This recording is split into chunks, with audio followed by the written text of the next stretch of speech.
Welcome to another episode of The Breakdown, and this is going to be probably not quite as funny of an episode as we normally do, but that doesn't make it any less important. In fact, if anything, it might be more important. One of the big things that's been happening over the last couple of years with the current provincial government is people have been watching very, very closely for the bills that have been passed. Unfortunately, there are some bills that haven't yet been passed, and that's what we're here today to talk about. So we're going to be talking about Bill 220, and I'm not going to be the one to explain it because we are fortunate enough to have a subject matter expert here. Aditi Loveridge is the founder of the Pregnancy and Infant Loss Support Center, and we are very, very grateful to have her join us today. Thanks. I'm excited to be here. Thank you. So before we get too far into the meat and potatoes of why we're here, I'd like to sort of give our audience a bit of an introduction to who you are, and then we'll get into the work you do. So who is Aditi Loveridge? Ooh, that's a big question, Nate. So I am Aditi Loveridge. I am a bereaved mom to two. I have one living child now. I am a pregnancy and infant loss coach, and I'm the founder of the registered charity, the Pregnancy and Infant Loss Support Center.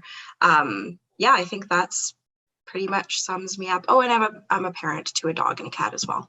Can't leave them out. Especially the cat. They're vindictive. Yeah, yeah, exactly. She will not like that if she's not mentioned. So out of the gates, I just want to acknowledge that there's a good chance that we're going to use some terminology today that, there's a good chance that I'm going to learn a bunch of terminology today, and if I'm lucky, may end up using it. But I think that there's a high certainty that you're going to use some terminology that I'm gonna ask you as we go to sort of clarify, just because I want to make sure that everybody understands the vernacular.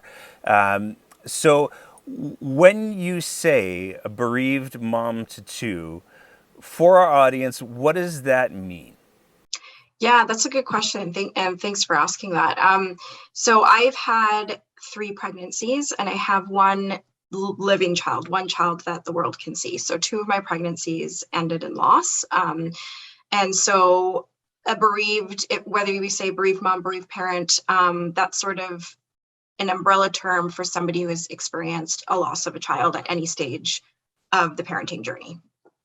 Okay, and I really want to sort of focus on that, because I think that this conversation is one that, by and large, because of the enormity of the weight behind it, it's one that a lot of people would probably be a little uncomfortable knowing how to navigate. Is how I'll say that. So it is heavy work that you're doing. Mm-hmm. Yeah, it is. It's super heavy. And I think what a lot of people or society doesn't realize is that 1 in 4 pregnancies end in loss. 1 in 6 couples experience infertility. And SIDS, which is sudden infant death syndrome, is the number 1 leading cause of death in children under the age of 1. It's very, very prevalent, and yet in society, we're not talking about it. And I think that piece of like having it hidden and not speaking about it makes it even heavier, because people are dealing with the grief and the loss and the experience itself.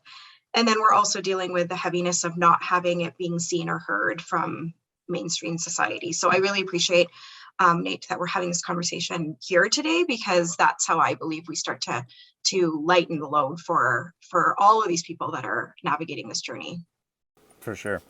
What led you to found the Pregnancy and Infant Loss Support Center? I feel like I know what the part of the answer for that's going to be, but I would really appreciate it if you would tell your story. Yeah, it's a little bit of a long story, so I'll give you the Coles Notes version. But I definitely didn't wake up one day and decide to do this. It was something that definitely found me. People ask that all the time. How did you get into this work. And I really believe that I didn't get into this work. The work found me. Obviously, it started with my own personal journey with pregnancy and infant loss. My partner and I used to work in social work. I no longer am a social worker, but at the time I was a social worker.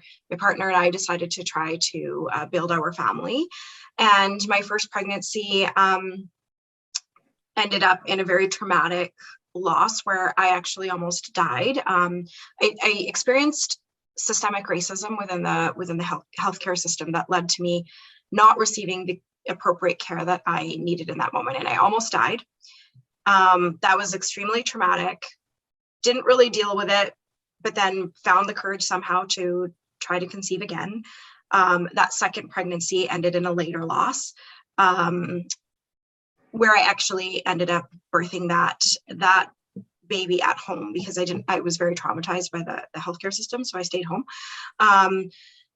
That was a sad experience, but also empowering for me because I got to do it a little bit more on my terms as opposed to the first one. And then my third pregnancy, which resulted in my now 8-year-old kiddo, living child, was really, I think, the whole reason why I do this work, because it really took me by surprise. I thought that, once I got to 36 weeks or 38 weeks in that pregnancy, milestones which I had never reached in my other 2 pregnancies, I thought that I'd be just full of joy because that's what everybody else was reflecting back to me. It's like, you must be so excited. And of course I was excited, but in all honesty, what was leading me in that entire pregnancy was great fear. I had so much anxiety. I was constantly waiting for the other shoe to drop in that pregnancy. And I really disconnected from the pregnancy. And when I gave birth to my child, I ended up in an emergency C-section, had troubles breastfeeding, just a whole bunch of other things happen. And I ended up having severe postpartum anxiety after my child was born. And that really, in all honesty, shook me. I wasn't expecting it. I thought once you give birth to a living child after loss, you quote unquote get over it and you move on. And that wasn't my experience at all. And I'm 10 years past my second loss, and I still carry those experiences with me deeply. And I didn't know that. I really didn't know that. I had heard about pregnancy, infant loss. I heard about miscarriage, stillbirth, all these things, but I really didn't realize how it stays with you. And so after my child was born, I became a doula because I was like, I want to help birthing people have better experiences. And so I became a birth doula, a postpartum doula. I started to do more postpartum work, and families that were hiring me were families that had had a history of loss, even though I never advertised that. I just believe that's how the universe kind of works. They ended up finding me. And I saw what I experienced with my own personal journey was that there was more support needed for these families that were bringing home a living child. So then I continued not really knowing what I was doing. I took a coaching certification. I took a mindfulness certification. I took a loss doula training. I did all these trainings, not knowing what I was doing with any of them. I just continued to do the doula work. And then one of my really good friends found out at 22 weeks pregnant that her daughter was going to be born still. And she asked me to attend that birth as a doula. And so I went and I was there that day where she birthed her daughter silently into this world. I got to hold her daughter. And then I supported her as a friend in that journey afterwards. And I saw her and her partner navigating the same things that me and my partner were navigating. What do we do now? Do we try again? Do we want to try again? How do we manage the fear? Is there, supports for pregnancy after loss? Like all these questions. And so I decided at that moment that I was going to take all these trainings that I had done in my personal experience and I was going to create a coaching business, which I did. And I started to get really busy in my business, and it just started getting busier and busier. And then I would have one client who had a similar story to another client. And I'm like, oh, I wish these two clients could meet because they're feeling so alone. And yet if they could speak, they would have that comfort that in community. And so I started to host like a social gathering for folks who had pregnancy or infant loss, and people started to attend. And what I was hearing in those meetups was, whether you had just experienced loss, whether you were pregnant after loss, or whether it was 10 years post loss, there was a need for connection and community and support in the journey. And so I started to think about what is now the Pregnancy and Infant Loss Support Center. It started to percolate in my mind, like, I think this is a need. And then I got a call from Dr. Stephanie Cooper, who is a high-risk OBGYN here in Calgary. She called me up one day and said, hey, I have a lot of patients that are clients of yours, and they seem to really be getting a lot of support from you. I'd like to meet and see what you do. So her and I met for a coffee, and that was kind of where everything clicked for me. I told her what I did. We saw so much overlap and this like need for more support and a bridge between like the healthcare system and community support. And so I told her about the idea, which is now the Pregnancy Infant Loss Support Center. And she was like, yeah, that is a need. And that's like, I think that you should do that. And so that gave me the push to actually do it, because I thought, okay, it's not just me.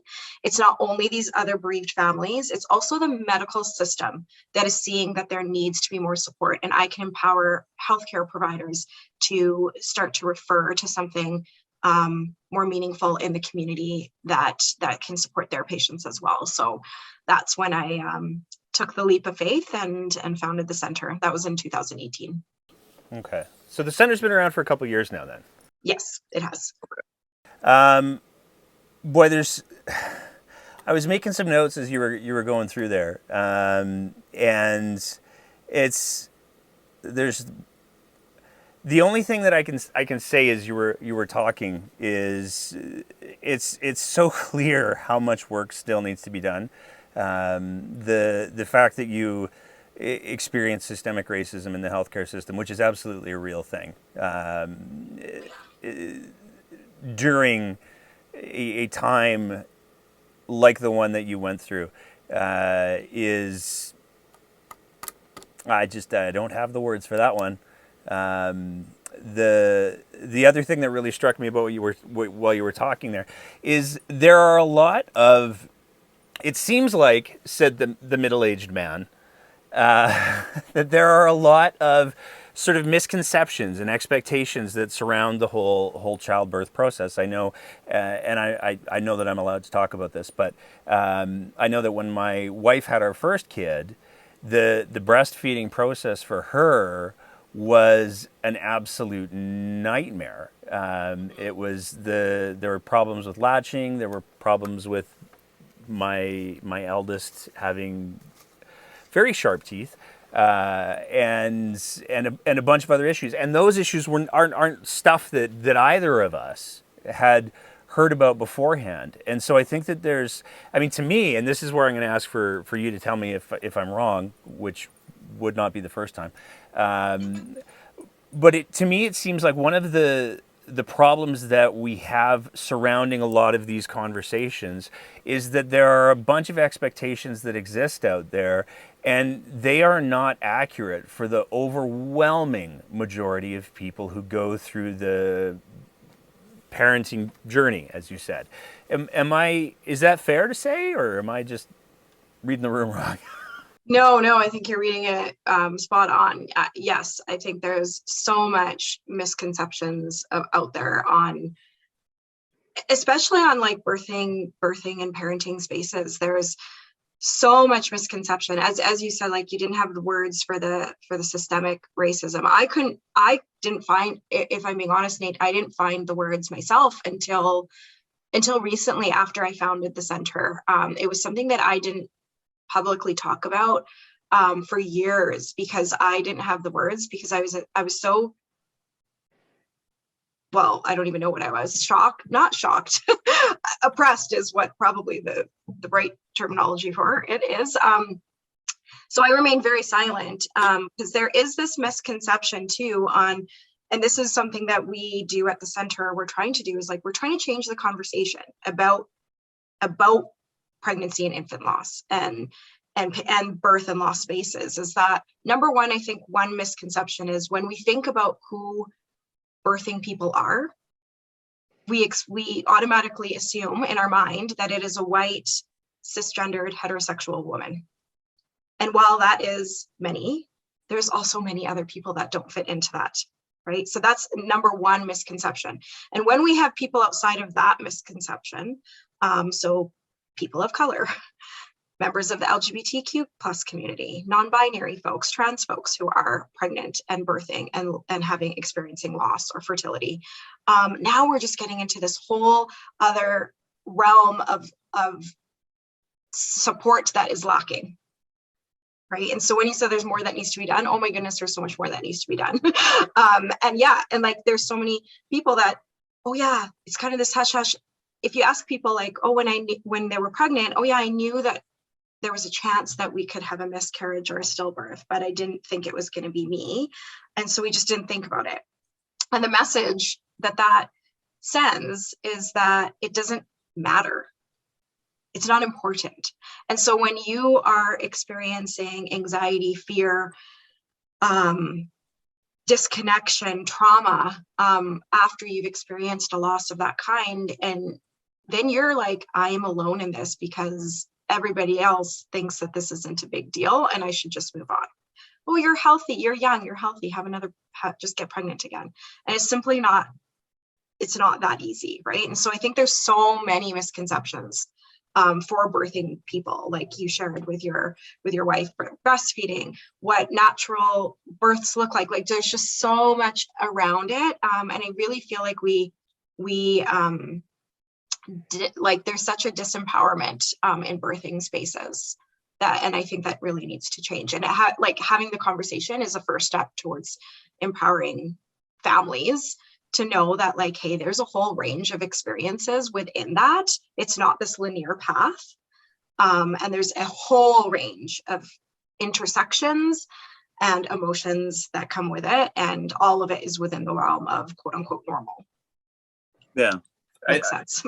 It totally makes sense. I mean, one of the things that's always struck me is there seems to be this notion out there that having kids, being a parent should, and it sounds so ridiculous to say it out loud, but that it should just come naturally or that it should just be easy. And it seems like the exact opposite is true. And it's always struck me that it's almost a little bit of a harmful mindset to say, you know, this should come easier, this should come naturally, because it isn't easy. And there's a lot of stuff that doesn't come naturally. And the implication of statements like that, to me as the middle-aged white guy, seems to be that if you're not able to do these easy, natural things, and I was air quoting the hell for everybody who's listening to the podcast version of this, then you are somehow not enough, or you are somehow not less. And that's just not true. Mm-hmm. Yeah. So that's one of the reasons why I really wanted to have this conversation I mean, I'll be honest, this was probably one of the conversations that I was just like, I am not prepared for this, and there's no way I'm going to be prepared for this, so I'm just going to make some notes and hope for the best, because it is a very intimidating subject, and it's certainly one that I want to make sure that we don't do badly. What kind of work does the foundation do now? So we offer, one thing that we know is that, as I said, like there's so many misconceptions, and everything that you feel and the way that you experience things when you're going through it is within the realm of quote unquote normal. So we kind of understand that the path to parenthood, it looks different for everybody, and what people need during that path looks different as well. So our programming is designed to kind of meet people wherever fits for them. So we have a national pregnancy and infant loss support helpline. So that is a text and web chat number that anybody at any stage of the loss journey can text. And they're connected anonymously and immediately to a peer volunteer who's also navigated this journey. That's kind of like a really safe kind of entry point into connection. right? But you can do it anonymously. You don't have to leave your house. You don't have to do anything. You just kind of text in. From there, then we also have peer support groups, or sorry, not peer only. We have support groups. We've recently made that change. So we've got professional support groups and peer-led support groups. And the thing that we do differently with our groups is that we have groups at every stage of the journey. So we've got initial grief groups, trying to conceive, pregnant after loss, parenting after loss. And then we've got a bunch of inclusive groups. So we've got a South Asian group that's in partnership with the Punjabi Community Health Services here in Calgary. We've got a abortion group in partnership with the Kensington Clinic. We've got an LGBTQ plus group, because again, right, there's a realm of people that experience loss, and we want to ensure that there's a group for every person who's navigating it. Then we have one-on-one professional services. So we've got coaches and we've got counselors for one-on-one support. And then we offer a little bit of alternative therapies. We've kind of reduced that during COVID-19, but we offer online yoga and like a psychic medium, things that people need in this journey and is different, and they can find it within our space. And we have like tons of volunteers. So our groups and our helpline are all volunteer facilitated. So these are folks that have navigated the journey and want to give back to their community. So it's a really community feel. Everybody that's working in this space has personally experienced the journey. So you're not coming into like a clinical setting. You're coming into a space where like, we see you, we've been you, and we really relate to the complexity that you're experiencing. And we let people decide what point of access, what support is right for them. So there's some people that are like, I'm not a group person. Okay, you never have to access a group. And we really feel like that's really important. We really like to have our community define their experiences for themselves and empower them to choose services that feel right and resonate for them. So we also do tons of podcasts. We have a podcast ourselves. I do a lot of podcasts, a lot of media. And then, of course, we do lots of workshops, keynote speaks. We will go into organizations who want to learn how to better support their employees. So a lot of like advocacy work on that side, we also do. Now, I just want to clarify before I get to the advocacy piece, because when I was checking out your website, there was a thing that I saw that struck me. And again, please be patient with me. But you have a scrolling graphic that goes through, and you've got some pictures of some nice spaces. You've got some pictures of some people talking. But there's one picture in particular that stuck out to me, and that was a picture where it was just three men speaking. And so I want to sort of explore that a little bit.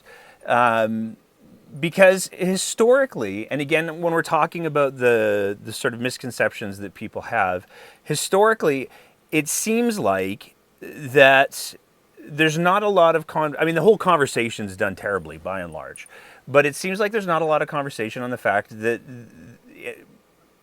infant loss and pregnancy loss affects men as well. So are there, like, is that a picture that worked its way in accidentally, or do you guys provide services for the bereaved fathers, as you said? Yeah, that's actually a really great question. So all of our services is open to any person impacted by pregnancy, infant loss. So the birthing person, partners, grandparents, aunts, uncles, whoever it might be, because we know that loss doesn't happen in solace. It impacts people. And so for male identifying partners, we have a partners in loss group for male identifying partners, specifically for that reason. The male identifying partners have all partners are forgotten. I think they kind of take on this role of comforting the birthing person, and that's about it, right? No, they don't even actually go into how it's impacting them, and then it usually will come up years later in some sort of way. Oh, okay, I actually didn't deal with this at all, and it does come out. So the Partners in Loss group is open to men and male identifying people who are partners in loss. And they're welcome to access our helpline. They're also welcome to access the one-on-one professional support as well. Because you're right, it's like this conversation doesn't happen, and then there's all these like spaces of people that it even happens less in. And so what we're trying to do is ensure that every person who is impacted by this knows that they can access the support. So it's not only for the birthing person. We've got groups for every person. And I think that's so awesome and so important, because especially for one of the things that we try to address on this show from time to time is the whole toxic masculinity bullshit. And I think that it's and by no means by me bringing this up am I trying to diminish the role that anybody is experiencing, but the sandbox that I can kind of speak to is the middle-aged male sandbox. And so I think it's important to highlight that, as you said, this affects everybody involved, and there's nothing wrong with saying, hey, maybe I need a little bit of help navigating this, or maybe I want to talk to somebody about this. Yeah, and it's been really beautiful actually to watch that group, our Partners in Loss group, develop. Our two peer facilitators are both bereaved dads. And they've really built up this really lovely group of dads and male identifying partners. And it's just been so beautiful to see what can happen when we just provide that space. Because yeah, the stuff that comes out in that group, and the way that it's been getting bigger and having consistent people attend has just been really quite breathtaking. Because I know for myself, middle-aged man is my partner. So I can relate from that point of view. And like I said, our losses were 10 years ago, and we have an 8-year-old child. And he didn't deal with it in the beginning at all. I was doing the work. I did the work. He didn't do the work. And then years later, suddenly all of the stuff was coming up for him, especially as I got more immersed into this world. A lot of stuff came up for him. And it was a big realization for both him and me that how much society emphasizes the birthing person and not enough of the partners or the other people in the family that are impacted. And we can't only focus our support to one person, because every person has lost a child in that scenario. How they navigate that journey is different, but everybody loses a child. You lose a grandparent, you lose a potential sibling. There's impacts there that society as a whole needs to do better at acknowledging. I've often wondered, I've read statistics that it's extraordinarily difficult for a lot of couples to get through that process, and have their relationship survive.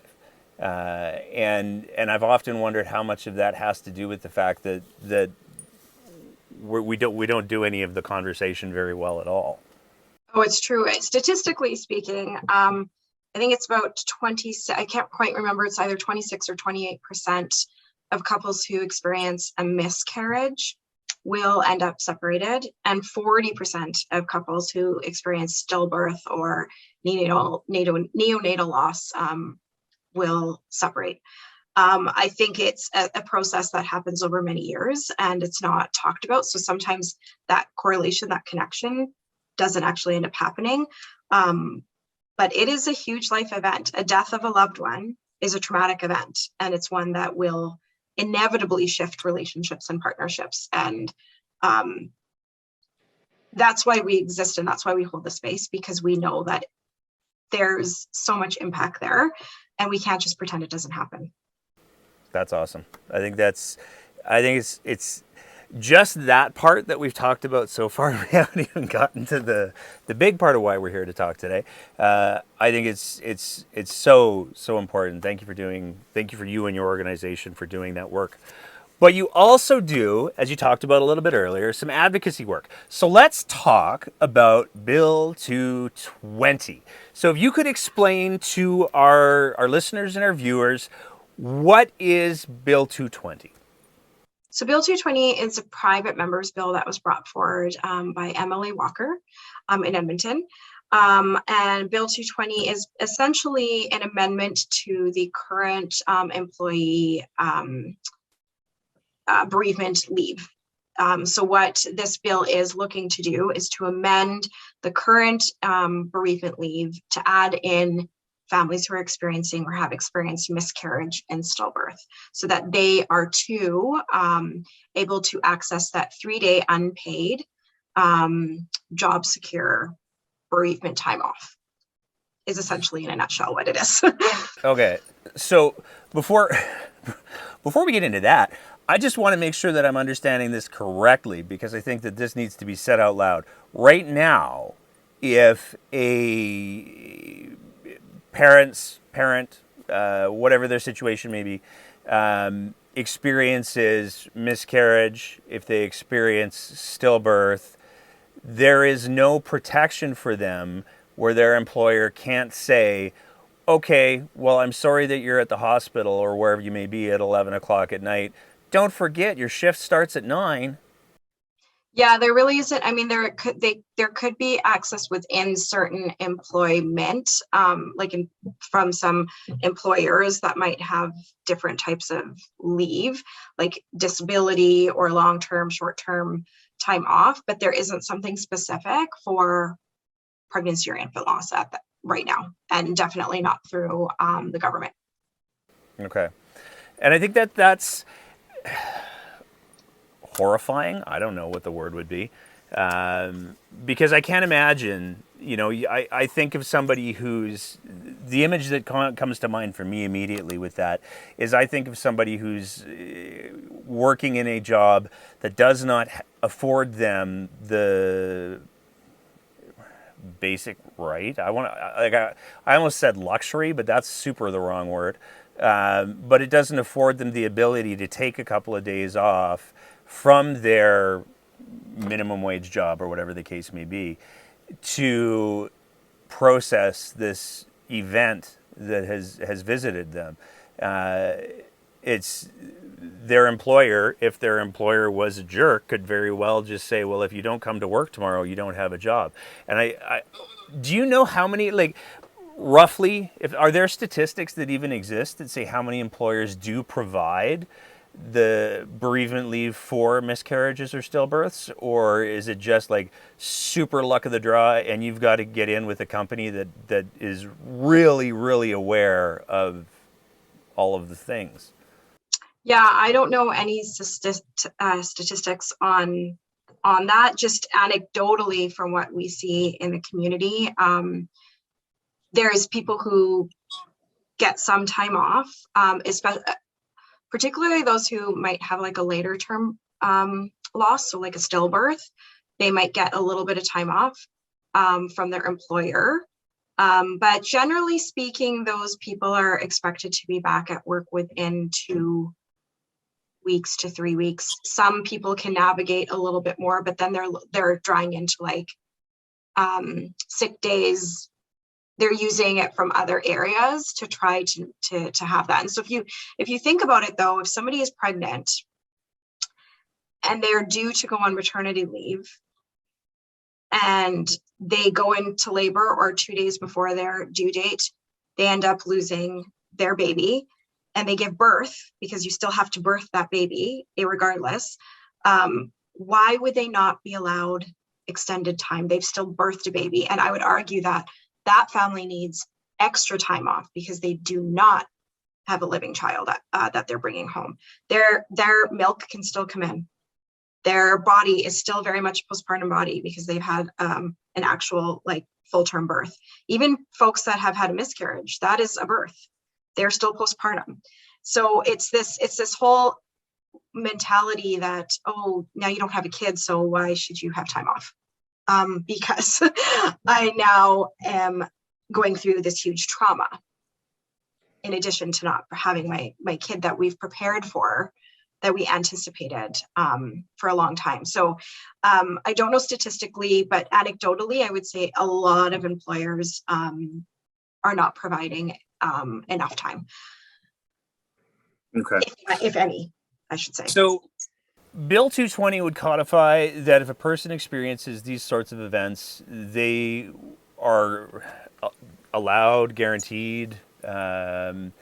Some, I mean, 3 days doesn't seem like very much, to be honest with you. No, it isn't. But they would get 3 days at least to start processing and start navigating without having to worry about going and dealing with their work stuffs. This was a bill that I know there were a lot of people who were hoping would pass in the last sitting of the legislature.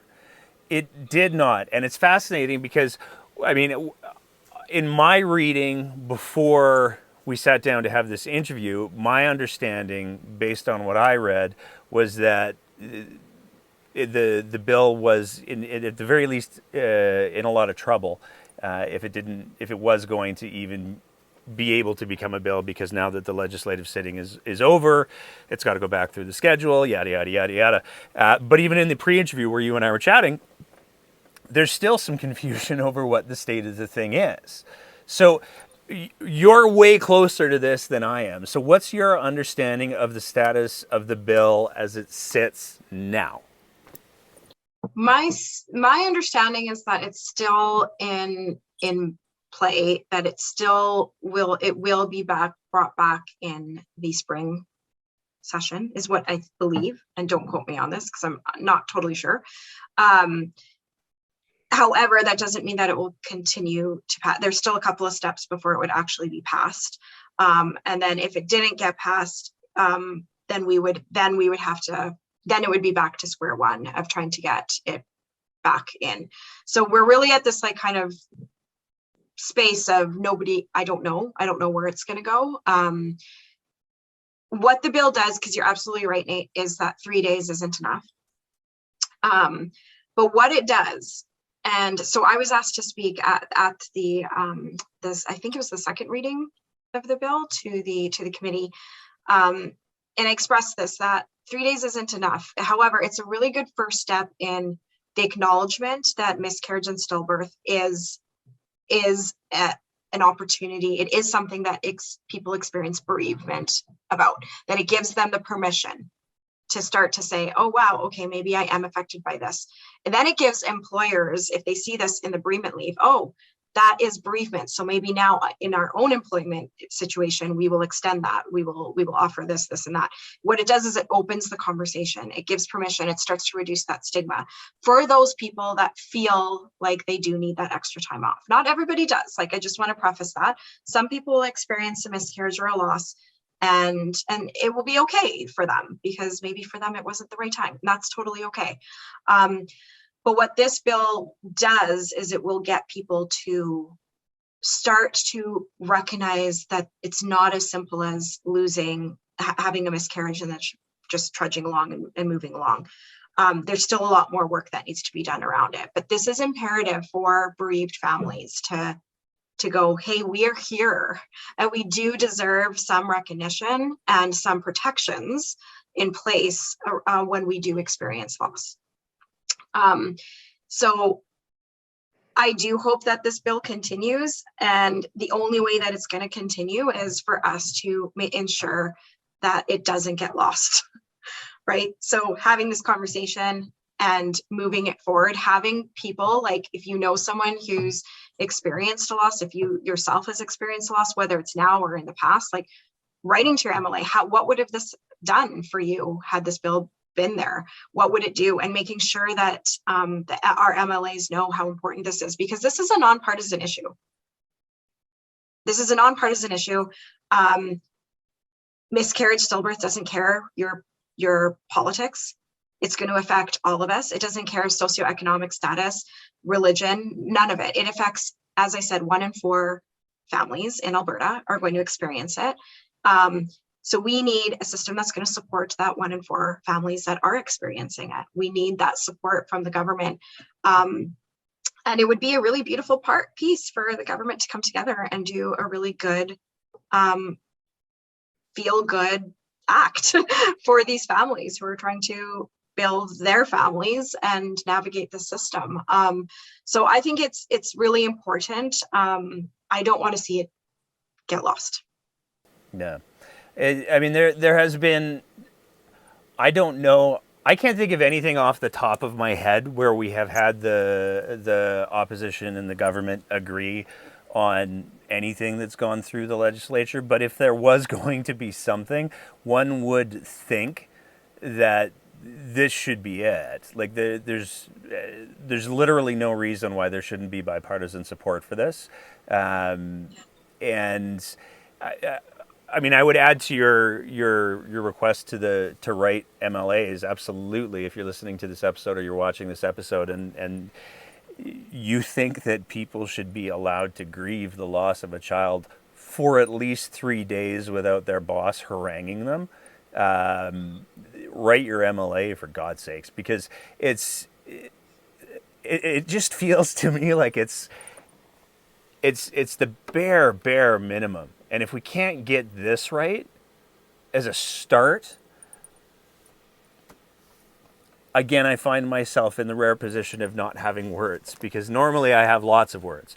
But this to me is something that it should just be a no-brainer. Like this needs to happen. Yeah, and it was really beautiful because when I did speak to the committee, that was what I saw, was that there was an agreement across the board on both sides, that this is a no-brainer and that this should happen. So I have no doubt that it would be passed because it is a nonpartisan issue. And I also have no doubt that I'm trying to find the right words here, but I have no doubt that that this coming together would show a really strong message to Albertans that, like, hey, like, this is something that we can do for you, and it matters, and we're going to get this done for you. Because how I presented it when I spoke was, when we support our employees, it positively impacts the economy. And if we can do this at the beginning for families, then they can access our supports and get connected to community quicker. And I made some recommendations there. But what they'll end up doing is they'll actually get stronger in their in this journey, and they can probably get back to work stronger. When we don't allow those spaces, what we see is people go back to work too quickly, unsupported, and eventually they end up taking more time off because they have to, for mental health reasons. Always, this is what we see anecdotally in our community. And so if we're saying that we're supporting them, it's going to positively impact, like, not only mental health, but it's going to impact the economy, all of it. It's just going to be a really, really positive thing. And so I believe that if the bill continues, they're also, and in my hopeful lens, is that they're going to take some of the recommendations that I made that day, where the 3 days isn't enough, number one.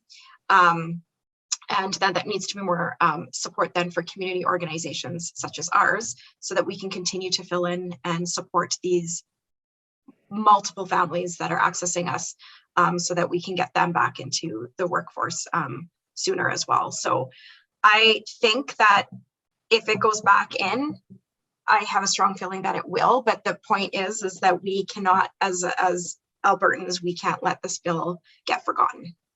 Yeah, this to me is one that hopeful is just not good enough. Yeah, I mean, honestly, yeah. I agree. And this is why I say, like, if you're listening to this episode, if you're watching this episode, I know that a good chunk of our audience writes their MLAs on a regular basis, and this would be probably the only opportunity. Well, I don't want to say that. One of the rare opportunities where the people who follow our show will be able to write their MLAs and say, hey, this is just a good thing. Do a good thing. That's all. Yeah.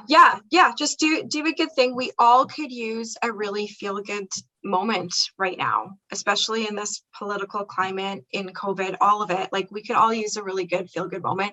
I think that this would really show solidarity. It would show, like, really deep support.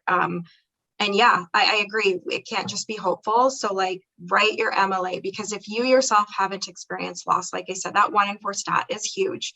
So if you, and that's 1 in 4 that we know about, is probably a lot higher than that, if I'm being honest. So if you haven't personally experienced it, I guarantee that somebody close to you has.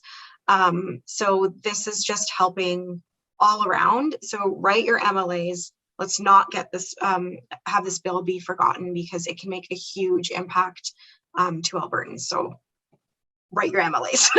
I'm going to leave it at that. Just please write your MLAs. Yeah.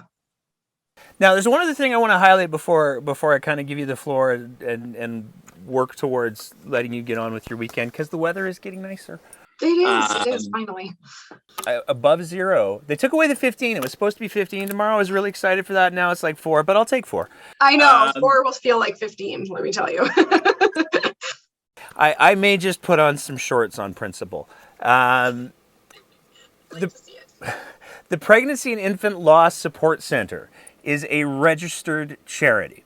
Yes. So if people want to know more about the work that you folks are doing, and if people want to support the work that you folks are doing, which they should, how do they do that?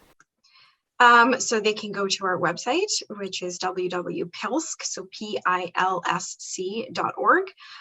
We're on social media. We're on Twitter. We're on Facebook and Instagram. I believe we've got different handles, so I'm not too sure what all the handles are. I think Instagram's Pregnancy Loss Support Canada, Loss Infant on Twitter, and Pregnancy Loss Support Center is Facebook. So those are those platforms. We also have Beyond the Loss podcast, which is on Spotify and all the regular podcasting places. But I would say go to our website. That's probably our number one spot where you can like learn a little bit more about us, see some videos, read some testimonials from clients, see our services, and then of course go to our donate page and see what resonates for you. All of our services that we offer right now for our clients are free. And we can't continue to offer it for free without people's support. We don't feel like people should have to pay for these services. That's the first thing that goes when you're experiencing this type of loss. And if there's any type of support that you have to pay for it, then you're usually going to say, oh, maybe I don't need it. So it's really important to us that we keep our support services accessible. So by accessible meaning free, also we offer like a hybrid approach. So no matter where in Alberta you are, you can still access our supports, because COVID gave us the gift of remote services. So that was really good. So yeah, check out our website. Awesome. Is there anything else that you'd like people to know? Is there anything else you'd like people to hear? Just to keep posted, we have a couple of, so we recently launched, so if you're listening and you have personally experienced loss, or you are a family member close to a loss, we recently just launched on January 1st our legacy sponsorship program. So that is an opportunity for you for $250 donation, you sponsor a date. So I experienced my first loss December 26th. So I've sponsored December 26th. That day on our website, we'll say December 26th is sponsored in memory of baby Loveridge. And then it pays the entire day's operational services for our pregnancy and infant loss support line. So every family that connects to the helpline that day is sponsored in memory of your child and your journey. So it's a really tangible way to give back for milestone dates. So if it's a year later, if it's a birth date of a living child that you really want to give back to the community, it's a really powerful way to give back. And then on June 12th, we're hosting our very first Pilsk Legacy Walk Run. So we're going to have a 5K run and a 2K walk. That's going to be a fundraiser for the community and for our support services. So if you are a runner, a walker, and want to find a tangible way to give back, please visit our website for more details on that as well. Awesome. Aditi, I just want to say thank you again so much for being willing to have this conversation, and for being patient with my clumsy attempts to navigate it. and in particular for the work and the advocacy that you're doing, because it is a topic that I think a lot of people, myself included, don't know how to approach or aren't certain of the best way to approach it. And to have somebody like you out at the forefront leading the conversation, I think I just can't even say how important that is. So thank you for that. Well, thank you. And I want to say that I think that's a really beautiful thing that you're doing right now, is having this conversation, because even if it's clunky, if it's clumsy, it's better than not having the conversation at all. So I always say to people, if it makes you uncomfortable, if you don't exactly have the right perfect words, that doesn't matter, because you're having it, and that matters more than anything. So thank you. Awesome. Thank you so much. Thank you. As always, if you appreciate the kind of content that we're trying to produce here at The Breakdown, we would love it if you swung by our Patreon page at www.patreon.com/thebreakdownab and signed up for a small monthly sponsorship of the work that we're trying to do here. It is because of the support that we receive from our Patreon sponsors that we're able to continually up our game, and it is tremendously appreciated. So I want to throw a big thank you out to them, and you can go ahead and visit that website and join and support us as well, because we need all the help we can get. Thank you so much for your attention. Thank you so much for listening and being part of these important conversations. And we will see you next time on The Breakdown.